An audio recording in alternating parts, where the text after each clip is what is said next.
Hello and welcome back to another CM Travels video. Cue the intro.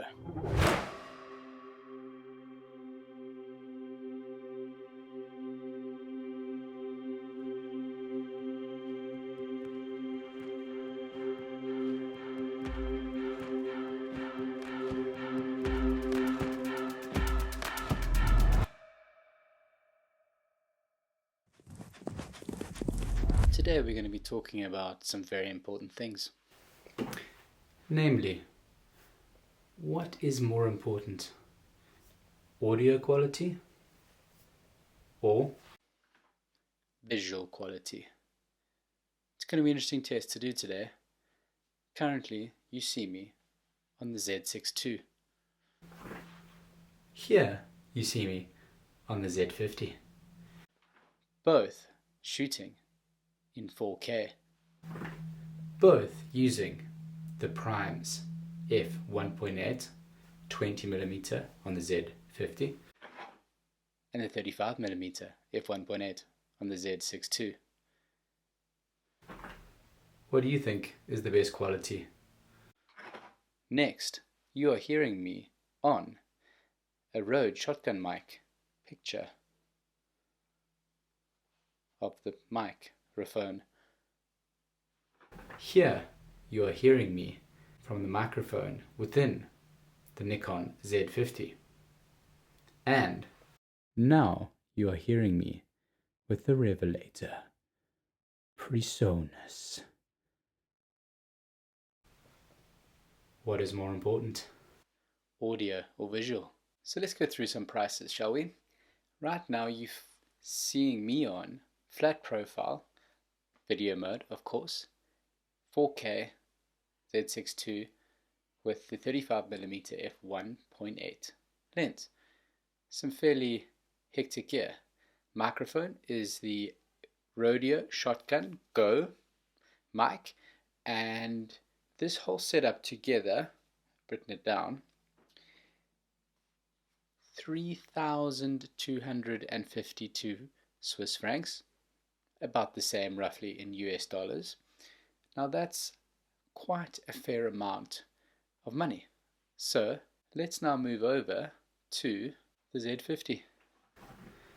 So here we are, the Z50, currently trading for about 769 US, plus the 20mm, more than the camera, 929 Swiss francs, and you're hearing me on the microphone built in to the camera.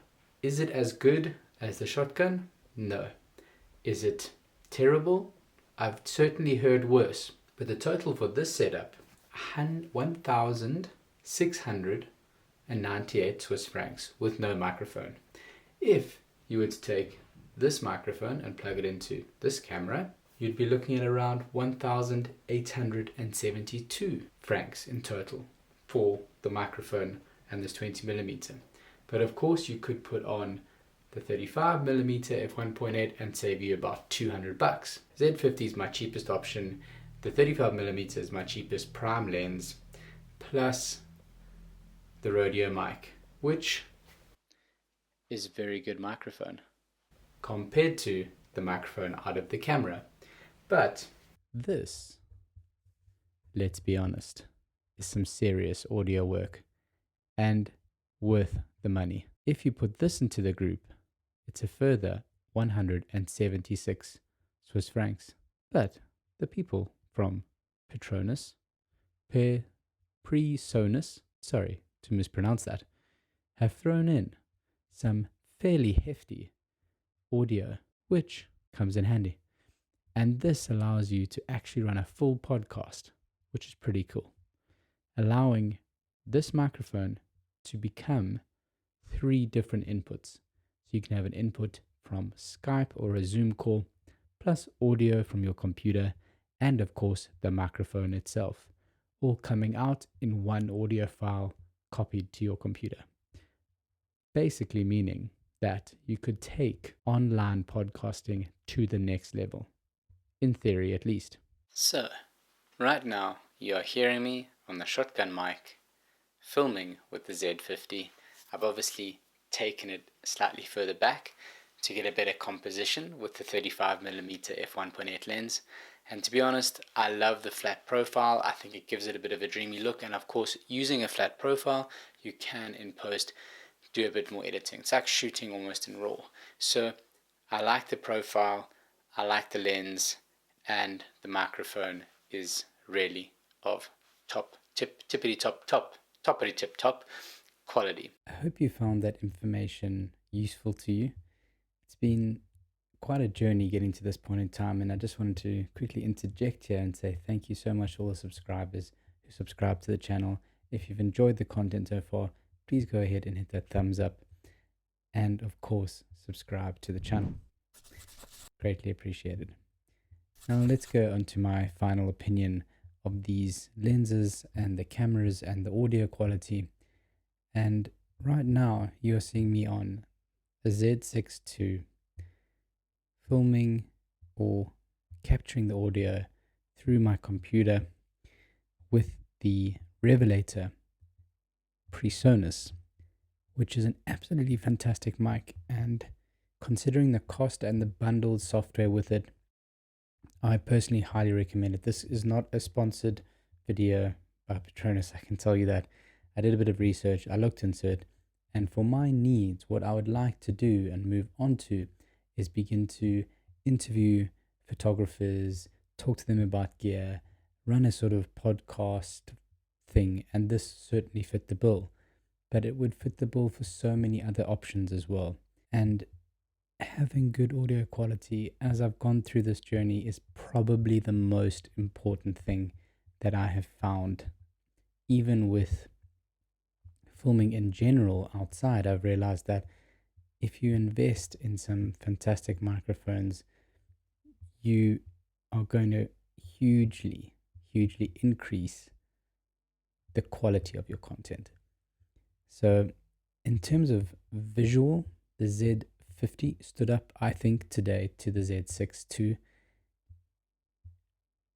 You can see, of course, a little bit, if I put the little video up here of what we were filming earlier together while you're watching me, you can see a difference.